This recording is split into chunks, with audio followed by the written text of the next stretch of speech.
इसरो ने वो हथियार बना लिया है जिसे देखकर अमेरिका रह गया हाय हक्का बक्का। एलोन मार्क्स जैसे तो नींद ही उड़ गई।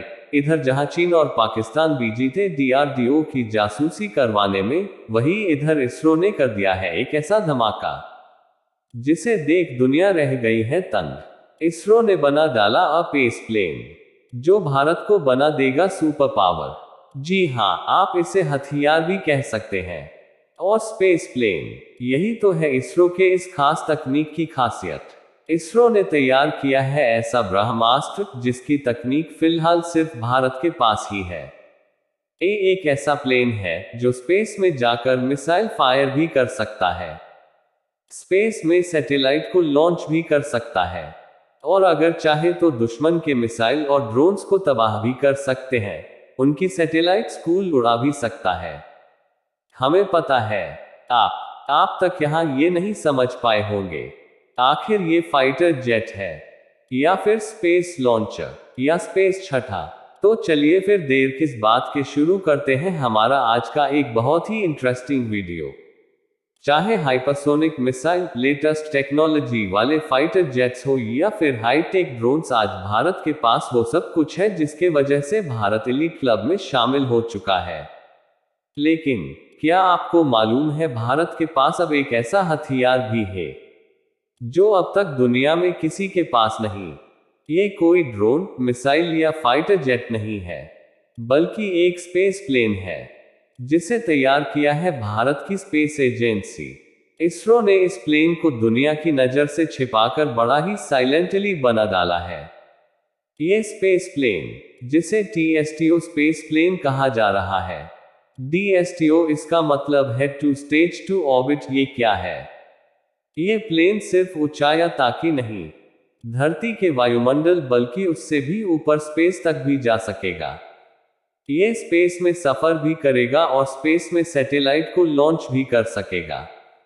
और रिपोर्ट्स की माने तो इसे रियूजेबल लॉन्च व्हीकल का नाम दिया, क्योंकि उसका इस्तेमाल दोबारा भी किया जा सकता है, क्योंकि RLV का मतलब होता है फिर से इस्तेमाल में लाया जा सकने वाला वाहन, रियूजेबल लॉन्च व्हीकल। और यही इसकी सबसे बड़ी खासियत भी है।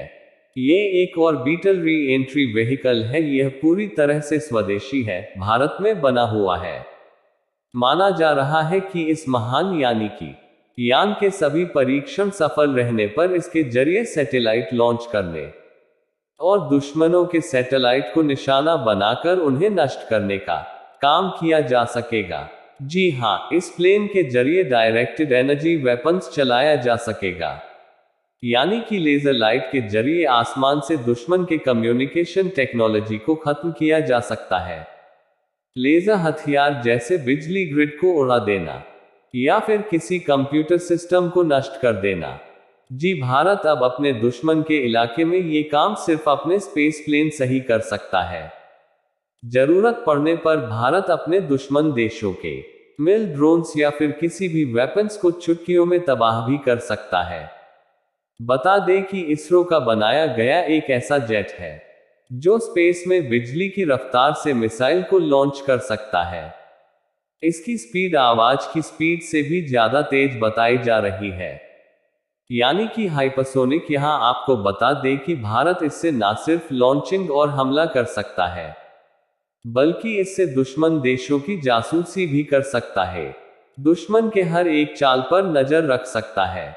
यानी आप इसे इसरो का बनाया हुआ एक घातक हथियार मान सकते हैं, यानी भारत की स्पेस एजेंसी के साथ साथ भारत की सुरक्षा में भी काम आ सकता है।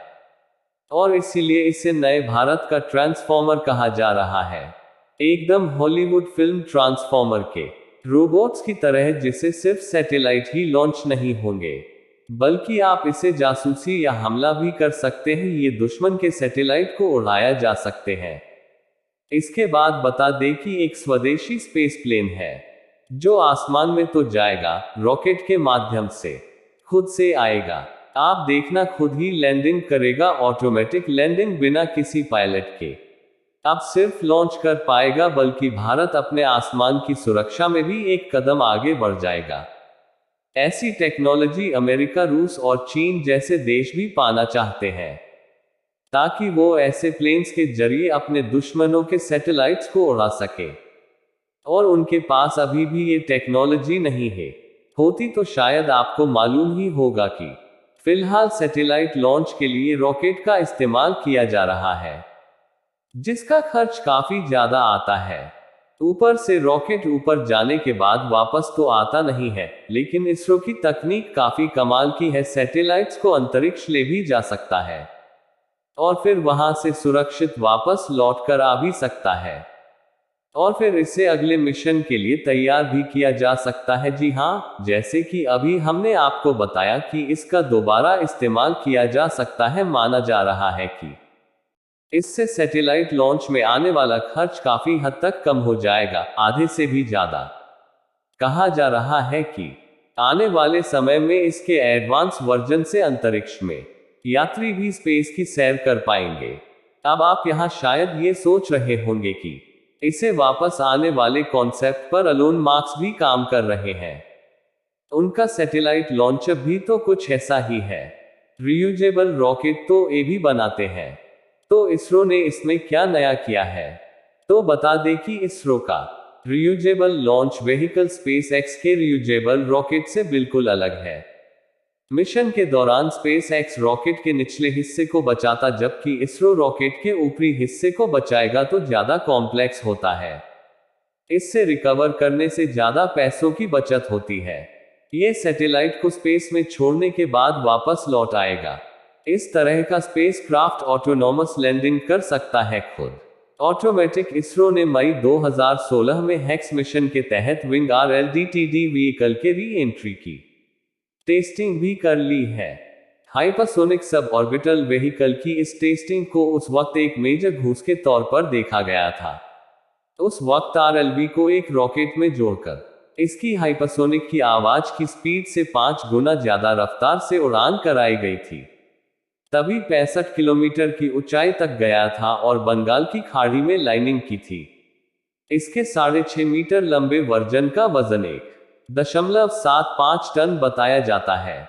वहीं जहां तक बात इसरो के इस प्रोजेक्ट की है, तो इसरो का मकसद है कि 2030 तक इसे सफल बनाया जाए, ताकि बार बार रॉकेट बनाने का खर्च बचे। ऐसे में एक्सपर्ट उम्मीद जाता रहे हैं कि फ्यूचर में इसको भारत के reusable 2 stage orbital launch vehicle का पहला स्टेज बनने के लिए स्केल किया जाएगा। इसरो के अनुसार RLV का कॉन्फ़िगरेशन एयरक्राफ्ट के सामान है और लॉन्च व्हीकल और एयरक्राफ्ट दोनों की कॉम्प्लेक्सिटी को कंबाइन करता। जानकारों का मानना है कि दुनिया में पहली बार एक विंग वाली बॉडी को हेलीकॉप्टर से 4.5 किलोमीटर की ऊंचाई तक ले जाया गया और रनवे पर लैंडिंग के लिए छोड़ा। क्या ऑटोनॉमस यानी कि बिना पायलट के ऑटोमेटिक RLV में एक फ्यूसीलाज स्टेट बॉडी, एक नोज, क्या आप डबल एडल्ट विंडोज और ट्रेन वर्टिकल टेल्स 6.5 मीटर और चौड़ाई 3.6 मीटर है। वहीं अभी कहीं RLV 2 स्टेज 2 ऑर्बिट कॉन्सेप्ट वाला प्लेन है।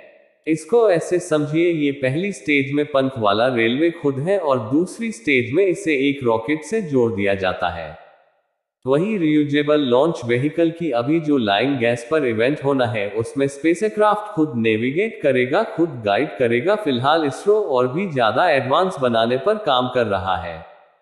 इसे और इसरो की ओर से इसे लेकर बहुत ज्यादा जानकारी नहीं दी गई, लेकिन अगर ऐसी टेक्नोलॉजी डेवलप कर लेता है इस, तो जरा सोचिए कितनी ताकत बढ़ जाएगी भारत की। जहां फिलहाल दुनिया भर के देश चीन और रूस की स्पेस एजेंसियों से अपने सैटेलाइट्स को लॉन्च करने से कतरा रहे हैं और नासा काफी महंगा है, इसकी लॉन्चिंग सिस्टम काफी महंगा है, तो पूरी दुनिया के देश इसरो की ओर आ रहे हैं। इसरो की सस्ती लॉन्चिंग फैसिलिटीज का इस्तेमाल करके इसरो से अपने सैटेलाइट्स अंतरिक्ष में स्थापित करवाने के लिए आ रहे हैं और इससे कमाई भी तो हो रही है भारत की। तो इसरो एक हिसाब से एक नया रेवेन्यू का माध्यम बढ़ रहा है देश का, और साथ में देश के और प्रौद्योगिकी को बहुत आगे लेवल तक लेके भी जा रहा है। हम नहीं चाहेंगे कि अंतरिक्ष में एक ही नाम भारत, भारत और भारत, और इसमें इसरो और DRDO का बहुत बड़ा योगदान होने वाला है। तो गर्व से कीजिए इस वीडियो को शेयर फेसबुक पर, व्हाट्सएप और यूट्यूब पर। कल फिर मिलते हैं और दिलचस्प वीडियो में, तक कि आप सबका इस वीडियो के अंत तक बने रहने के लिए दिल से धन्यवाद।